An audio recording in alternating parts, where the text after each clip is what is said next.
Friends, आज हम बदल रहे हैं केल्विन तापमान को सेल्सियस में और सेल्सियस ताप को केल्विन में। तो सेल्सियस ताप को केल्विन में बदलने के लिए हम क्या करते हैं, सेल्सियस के तापमान में 273 लगभग टेम्परेचर क्या ऐड कर देते हैं, जोड़ देते हैं, तो वो केल्विन में चेंज हो जाता है। और केल्विन में से अगर 273 टेम्परेचर लगभग माइनस कर देते हैं तो वो डिग्री सेल्सियस में हो जाता है। लगभग इसलिए बोला क्योंकि वैल्यू होती है 273.15 लगभग। तो इसे हम 15 बहुत छोटा है इसलिए हम 273 ऐड कर लेते हैं। तो अब हमारा पहला क्वेश्चन है 300 केल्विन और हमें इसे केल्विन तापमान को सेल्सियस में बदलना है।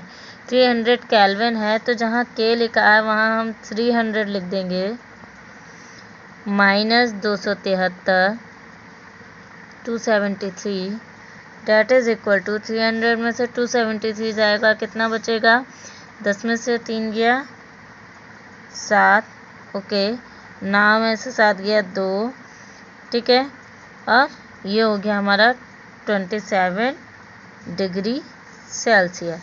ये हमारा टेम्परेचर किस में आ गया, डिग्री सेल्सियस में, ठीक है। इसी प्रकार दूसरा 500 को आप लोग चेंज करके रखोगे।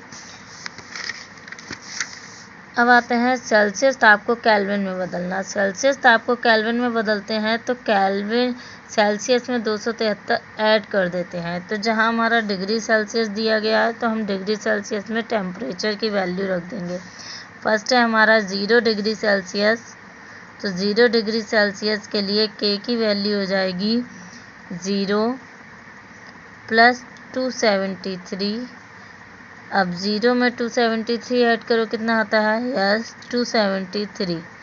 तो ये हमारा चेंज हो गया केल्विन में, ओके। यूनिट ध्यान रखो, kelvin degree Celsius, degree Celsius में 0 और C बनता है और केल्विन में केवल K बनता है।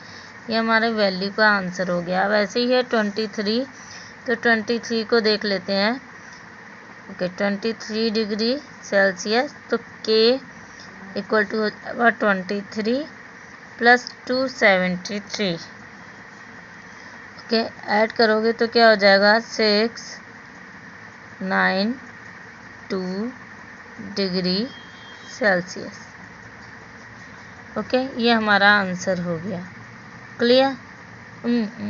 वैल्यू के में आएगी, ठीक है, के, ओके।